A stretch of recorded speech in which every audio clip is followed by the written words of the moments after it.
Hello everyone, welcome to my YouTube channel जिसका नाम है business subsidy by CA Nidhi, जहां पे मैं आपको जानकारी दूंगी वेरियस गवर्नमेंट सब्सिडीज और स्कीम्स के बारे में जिसकी मदद से आप अपना बिजनेस ग्रो कर सकते हैं। आज हम देखने वाले हैं एमएसएबी सस्टेनेबल जेड सर्टिफिकेशन के बारे में। अगर ये सर्टिफिकेट आपके पास है तो आप वेरियस गवर्नमेंट स्कीम्स का लाभ उठा सकते हैं।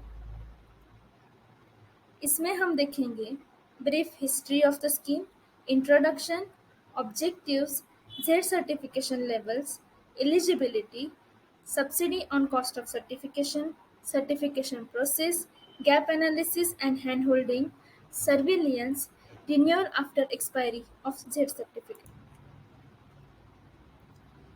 ये स्कीम लॉन्च की गई थी एमएसएमईज को जीरो डिफेक्ट्स, जीरो इफेक्ट्स के लिए मोटिवेट करने के पर्पज से। Zero defects ensure quality of goods manufactured and zero effects ensure zero effect on the environment. इस न्यू ट्रांसफॉर्मेशन की वजह से तीन चीज़ें होंगी। पहली, ease of doing business in India. दूसरी, मैन्युफैक्चर्ड गुड्स या सर्विसेज की क्वालिटी में कॉन्फिडेंस बिल्ड हो जाएगा। तीसरी, competent human resource will be available. ये स्कीम एमएसएमईज में जीरो डिफेक्ट जीरो इफेक्ट यानी कि जेड प्रैक्टिसेस की अवेयरनेस क्रिएट करने के लिए और इनको जेड सर्टिफिकेशन के लिए मोटिवेट और इंसेंटिवाइज करने के लिए बनाई गई है। ये स्कीम में दो फेजेस इम्प्लीमेंटेशन की होंगी। पहली फेज में मैन्युफैक्चरिंग एमएसएमईज को कवर किया जाएगा जिनके पास उद्यम रजिस्ट्रेशन है। सेकेंड फेज में सर्विस सेक्टर एमएसएमईज को और उन मैन्युफैक्चरिंग एमएसएमईज को इंक्लूड किया जाएगा जिनके पास उद्यम रजिस्ट्रेशन नहीं है पर वो स्टेट गवर्नमेंट के प्रोटोकॉल या सिस्टम के हिसाब से रजिस्टर्ड है। सेकेंड फेज में जेड सर्टिफाइड एमएसएमईज को इंटरनेशनल मार्केट्स में एंटर करने के लिए नेसेसरी इंटरनेशनल सर्टिफिकेशंस ऑब्टेन करने के लिए फंडिंग दी जाएगी एंड फर्दर जेड सर्टिफिकेशन को इंटरनेशनल सर्टिफिकेशंस के साथ अलाइन किया जाएगा फॉर इट्स ग्लोबल एक्सेप्टेंस। अभी हम इस स्कीम के ऑब्जेक्टिव्स देखते हैं। फर्स्ट इज एमएसएमईज को latest technology and tools use करके क्वालिटी प्रोडक्ट्स बनाना और हायर क्वालिटी अचीव करने के लिए उनकी मैन्युफैक्चरिंग प्रोसेस कॉन्स्टेंटली अपग्रेड करने के लिए मोटिवेट करना। उसी के साथ ये स्कीम एनवायरनमेंट पे कम से कम एडवर्स इफेक्ट हो इसके लिए भी मोटिवेट करती है। Second is Z manufacturing MSMEs के लिए एक कॉम्पिटिटिव इकोसिस्टम बनाना और एक्सपोर्ट्स के लिए उनको तैयार करना। Third is zero defect zero effect practices को अडॉप्ट करने के लिए प्रमोट करना और सक्सेसफुल एमएसएमईज के एफर्ट्स को रिकग्निशन देना। Fourth is higher Z certification levels achieve करने के लिए एमएसएमईज को एनकरेज करना। इसके लिए इंसेंटिव्स भी दिए जाते हैं, वो हम आगे की स्लाइड्स में देखेंगे। फिफ्थ इज पब्लिक अवेयरनेस को बढ़ाना जिससे कि उनकी zero defect zero effect products की डिमांड बढ़ जाए। सिक्स्थ इज गवर्नमेंट को डिसीजन और इन्वेस्टमेंट प्रायोरिटाइजेशन के लिए एरियाज को आइडेंटिफाई करना। जेड सर्टिफिकेशंस के तीन लेवल्स होते हैं। पहला ब्रॉन्ज लेवल जिसके लिए 5 पैरामीटर्स फुलफिल करने पड़ते हैं। दूसरा सिल्वर लेवल जिसके लिए 14 पैरामीटर्स फुलफिल करने पड़ते हैं और तीसरा गोल्ड लेवल जिसके लिए 20 पैरामीटर्स फुलफिल करने पड़ते हैं। सारे एमएसएमईज जो उद्यम रजिस्ट्रेशन पोर्टल पर रजिस्टर्ड है वो इस स्कीम में हिस्सा ले सकते हैं। इस स्कीम की अनोखी बात यह है कि जेड सर्टिफिकेशन पाने के लिए गवर्नमेंट आपको सर्टिफिकेशन कॉस्ट के लिए सब्सिडी प्रोवाइड करती है। एक उद्यम रजिस्ट्रेशन में एक एमएसएमई कितने भी यूनिट्स रजिस्टर कर सकती है। ये सारे यूनिट्स जेड सर्टिफिकेशन के लिए अप्लाई कर सकते हैं, लेकिन हर एक यूनिट को जेड सर्टिफिकेशन के लिए सेपरेटली एप्लीकेशन करना पड़ेगा। सर्टिफिकेशन के कॉस्ट में माइक्रो एंटरप्राइजेस को 80%, स्मॉल एंटरप्राइजेस को 60% और मीडियम एंटरप्राइजेस को 50% सब्सिडी दी जाएगी। विमेन, एससी, एसटी एंटरप्रेन्योर्स और MSMEs in north eastern region, Himalayan region, aspirational districts etcetera के लिए additional 10% subsidy in cost of certification दी जाएगी। जो एमएसएमई स्फूर्ति या एमएसएमई क्लस्टर डेवलपमेंट प्रोग्राम का हिस्सा है उनको एडिशनल 5% सब्सिडी दी जाएगी। स्फूर्ति स्कीम में अलग वीडियो मैं आपको एक्सप्लेन करूँगी। एग्जिस्टिंग जेड सर्टिफिकेशन की वैलिडिटी एक्सपायर होने से पहले at any point of time MSME उनका सर्टिफिकेशन अपग्रेड करने के लिए एप्लीकेशन दे सकती है। जेड सर्टिफिकेशन के वैलिडेशन पीरियड 4 ईयर्स का होता है। जेड प्लेज लेने के बाद एमएसएमई को 10,000 रुपये का ज्वाइनिंग रिवॉर्ड दिया जाता है, जो सिर्फ लिमिटेड पर्पस के लिए यूज किया जा सकता है। ये ज्वाइनिंग रिवॉर्ड जेड सर्टिफिकेशन के एप्लीकेशन के लिए यूज किया जा सकता है।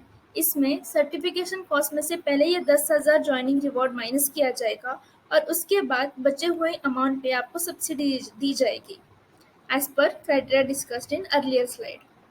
ये ज्वाइनिंग रिवॉर्ड जेड प्लेज लेने के बाद सिर्फ 1 साल के लिए वैलिड रहेगी।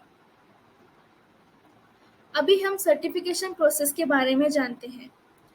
जेड प्लेज लेने के बाद एमएसएमई को ऑनलाइन एप्लीकेशन सबमिट करना पड़ता है और हर लेवल के लिए दिए गए पैरामीटर्स को फुलफिल करना पड़ता है। एमएसएमई को एप्लीकेशन करते वक्त अंडरटेकिंग भी देना पड़ता है। इन केस एमएसएमई कोई पैरामीटर फुलफिल नहीं करती है तो उसको वो पैरामीटर एक डिफाइंड टाइम पीरियड में फुलफिल करने के लिए अपॉर्चुनिटी दी जाती है। एक्रीडेटेड असेसमेंट एजेंसीज के फाइंडिंग्स और रिकमेंडेशंस के बाद जेड सर्टिफिकेट इशू किया जाता है। मिनिस्ट्री ऑफ एमएसएमई के पास जेड सर्टिफाइड एमएसएमईज को एनी टाइम विजिट या इंस्पेक्ट करने के राइट्स है। तो देखिए ये जेड पेज होती है। We undertake to conform to the values of zero defect, zero effect in our enterprise and ensure that our processes shall be environmentally sound and socially responsible with safe and high quality products. We will give back in every way we can to our people, to community and to our planet. और Z undertaking ये होती है। I और we understand that the Z certification is voluntary and recognize the authority of the Ministry of MSME, Government of India, in issuance of any certificate.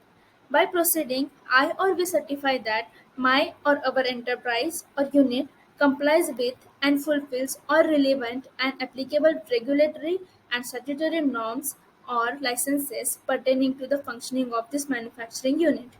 If not, then efforts will be taken to fulfill those regulatory or statutory requirements by me or us.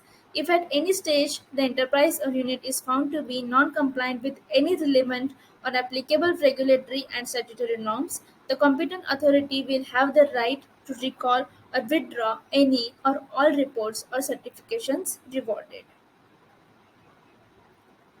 MSMEs जिनके पास minimum bronze certification है वो hand holding support के लिए apply करने के लिए eligible है। हर MSME के लिए 5 लाख रुपए तक की प्रोविजन की गई है हैंड होल्डिंग और कंसल्टेंसी सपोर्ट के लिए।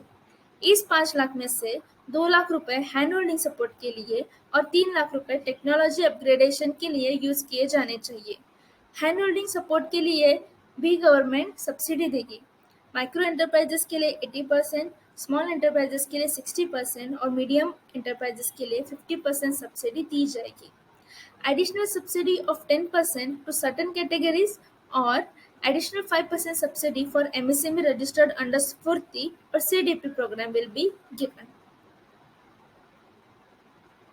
क्वालिटी काउंसिल ऑफ इंडिया के असेसमेंट एजेंसीज के थ्रू सिल्वर और gold level certification holder MSMEs के लिए 18 महीने के बाद रिमोट सर्विलियंस असेसमेंट किया जाएगा, जिसकी कॉस्ट सिल्वर लेवल के लिए 10,000 रुपये और गोल्ड लेवल के लिए 20,000 रुपये होगी और इसके लिए भी गवर्नमेंट सब्सिडी देगी।